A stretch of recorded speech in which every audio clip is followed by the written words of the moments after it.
Eu agora irei falar sobre um dos nomes mais importantes do pensamento político.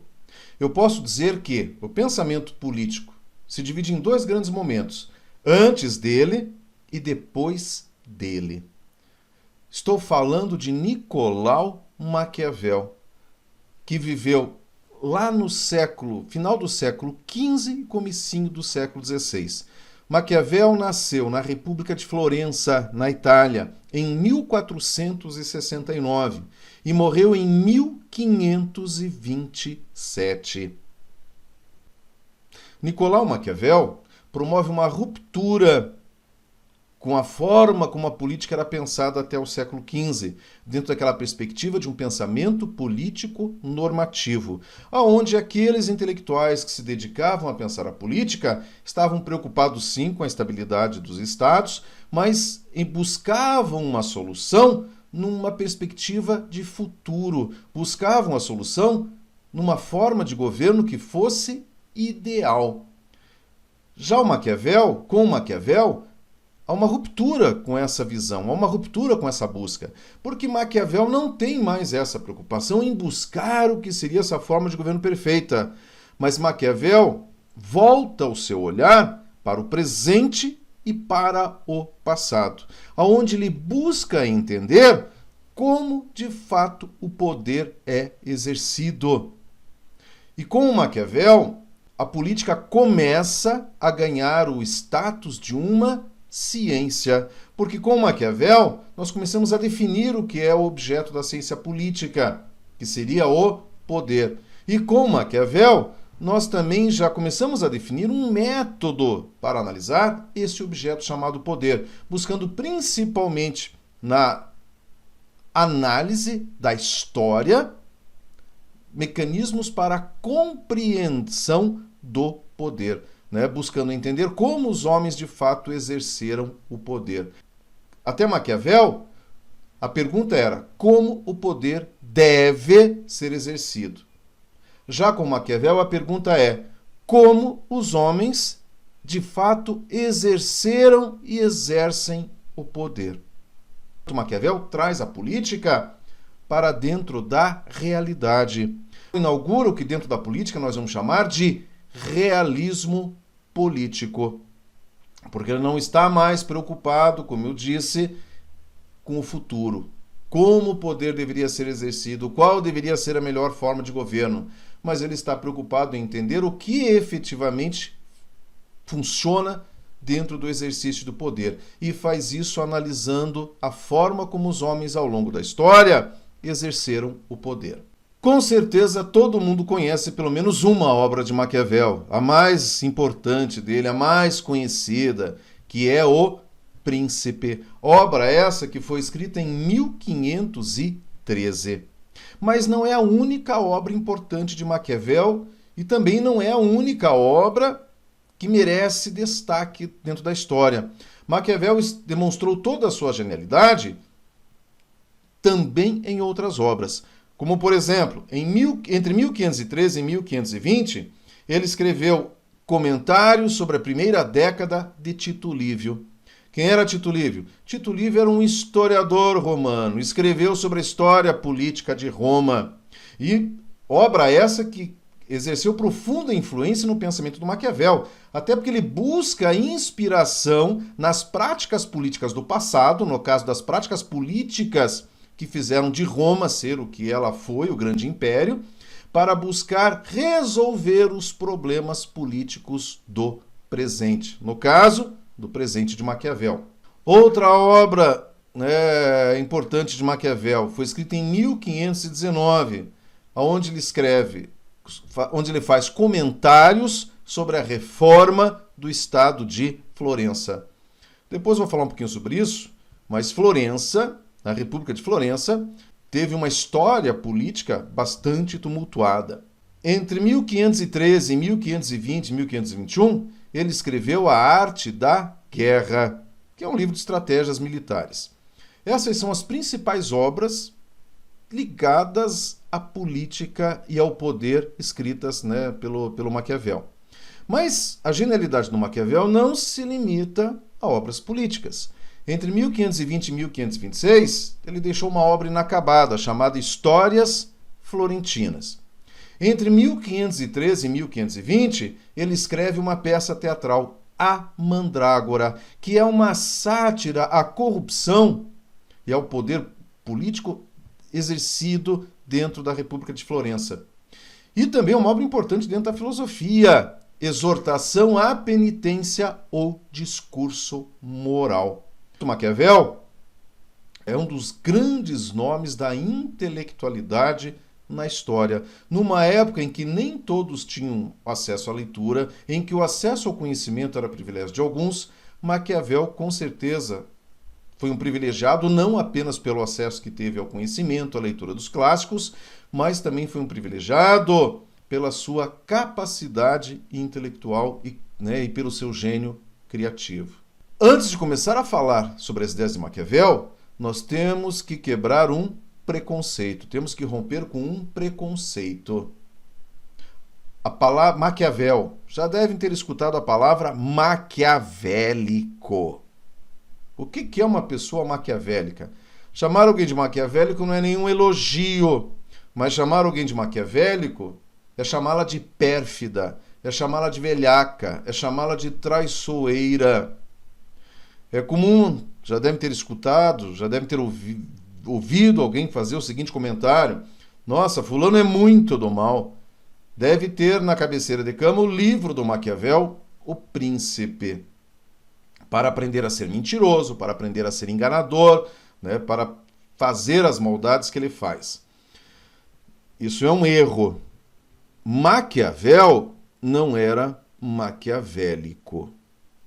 Essa ideia de que Maquiavel arbitrariamente defendia a traição, arbitrariamente defendia a mentira, arbitrariamente defendia comportamentos moralmente condenáveis, é falsa.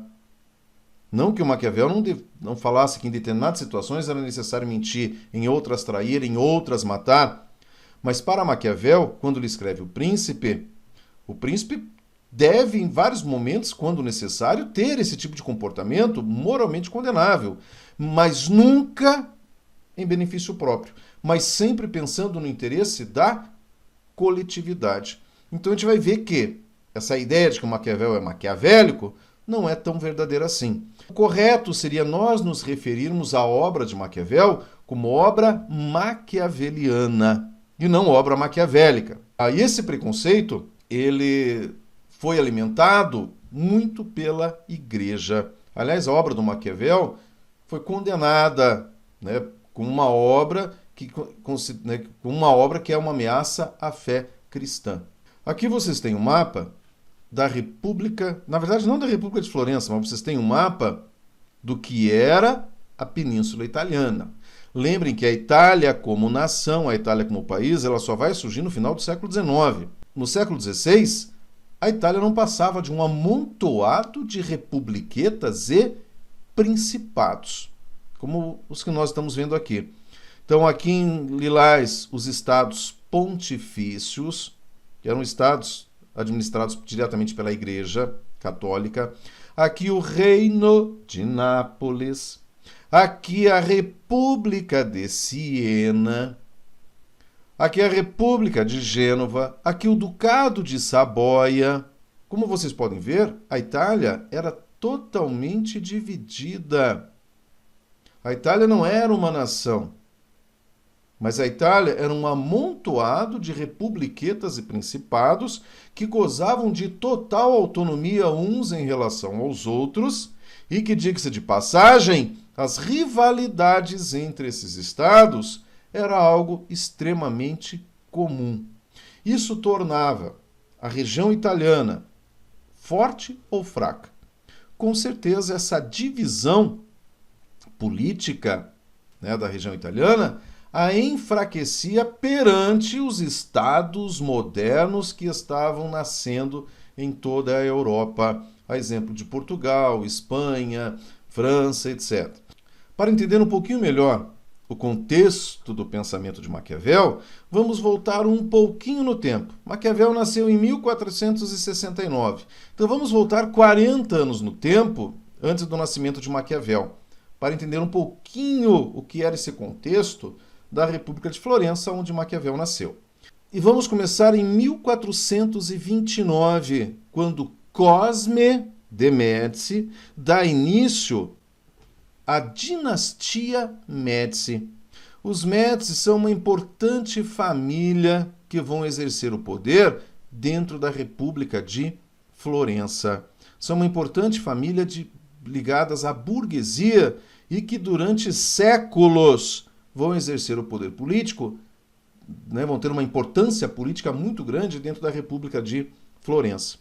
Em 1464, Lourenço assume o poder na República de Florença e governa até 1492.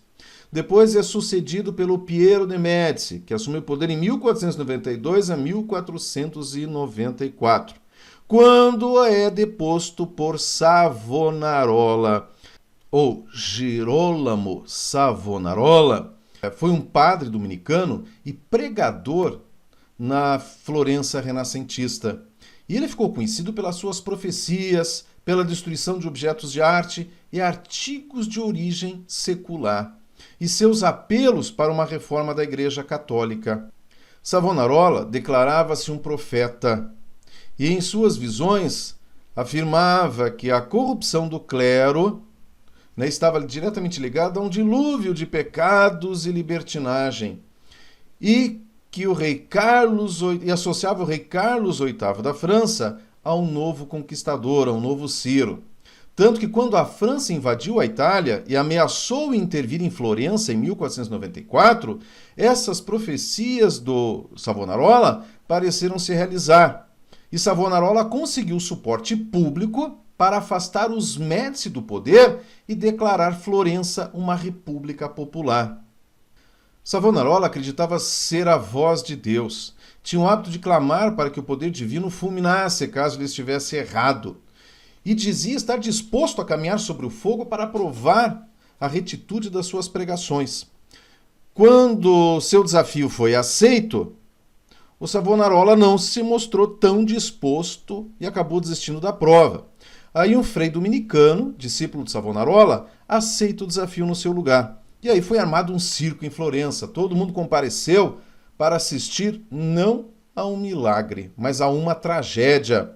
Só que o representante do Savonarola inventou uma desculpa para não caminhar no fogo. E após insultos de lado a lado, acabou não acontecendo a tão esperada caminhada pelo fogo.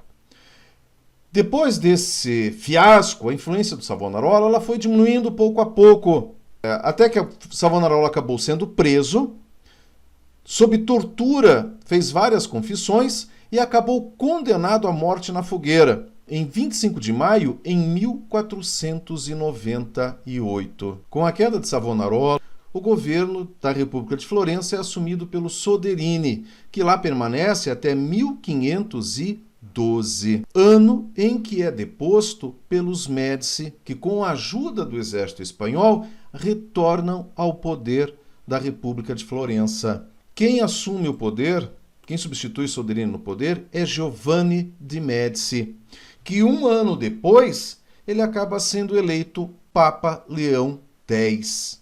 Então, entre 1512 a 1513, quem exerceu o poder em Florença foi o Giovanni de Médici, até, obviamente, ser eleito Papa. E é no governo de Soderini que, aos 29 anos, Maquiavel assume o cargo de secretário da segunda chancelaria do governo de Florença. Esse cargo nós poderíamos fazer uma equivalência como um ministro de Relações Exteriores. Portanto, um cargo extremamente importante dentro do governo de Soderini. Nesse cargo, Maquiavel realiza uma série de missões dentro e fora da Itália, destacando-se na instituição de uma milícia nacional, em substituição a forças mercenárias. Só que, quando em 1512 os Médicis retornam ao poder e o governo de Soderini vai para o exílio, Maquiavel também acaba sofrendo as consequências. Né? Maquiavel é demitido e proibido de adentrar prédios públicos e de deixar Florença. E esse proibido de deixar Florença, principalmente pelo fato de Maquiavel ter contato com outros governantes de outros estados. E, obviamente, os Médicis temiam uma conspiração e uma tentativa de derrubada do poder. Aí, em 1513, o Maquiavel é acusado de conspiração contra o governo dos Médici. Maquiavel é preso, é torturado e condenado a pagar pesada multa. Depois de solto, o Maquiavel conclui sua obra mais famosa, O Príncipe, com duas intenções. Primeira delas, não há dúvidas que foi uma tentativa de voltar à vida pública, na medida em que ele dedica a obra ao Lourenço de Médici, que assume o poder no lugar do Giovanni de Médici, que assume o papado como Leão X. E a outra intenção de Maquiavel era dar ao governante, ao Lourenço de Médici, um instrumento para a unificação da Itália. Unificação essa que, para o Maquiavel, era fundamental para a sobrevivência da Itália dentro daquele contexto de modernidade em que os estados estavam se consolidando como nações, a partir da formação dos estados nacionais modernos ou estados absolutistas, em que a principal característica, uma das principais características, era a centralização do poder político, ao passo que a Itália, o poder político era totalmente descentralizado.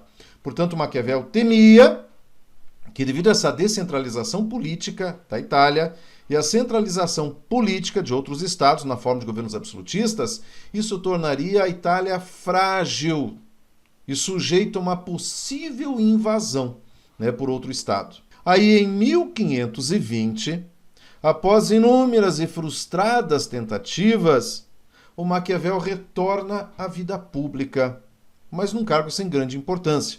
Ele é incumbido pela Universidade de Florença, presidida pelo cardeal Júlio de Médici. Vocês estão vendo a importância da família Médici? Médici é papa, outro Médici é governante da República de Florença, outro Médici é cardeal e comanda a universidade.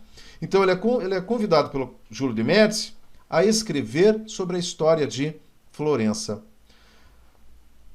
Aí, em 1527, um novo golpe, uma queda dos governos Médici, a restauração da República, e com esses acontecimentos, o Maquiavel, que antes fora perseguido pelos Médici, preso e torturado pelos Médici, agora, com a derrubada dos Médici e a proclamação da República, o Maquiavel é acusado de estar mancomunado com os tiranos, de estar mancomunado com os Médici, e de ser, portanto, um inimigo da República. Desgostoso, Maquiavel acaba adoecendo e morrendo aos 58 anos. Como nós podemos ver, Maquiavel foi um gênio que sempre esteve no lugar errado e na hora errada, na sua vida pessoal, e acabou sofrendo as consequências disso. Para entender o pensamento do Maquiavel, é fundamental conhecer com profundidade 5 coisas. Quais são essas coisas? Podemos chamar aqui de conceitos desenvolvidos pelo Maquiavel. São eles, primeiro conceito, o conceito de natureza humana.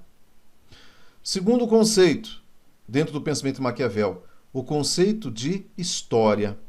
Terceiro conceito, fundamental para entender o pensamento do Maquiavel, o conceito de fortuna.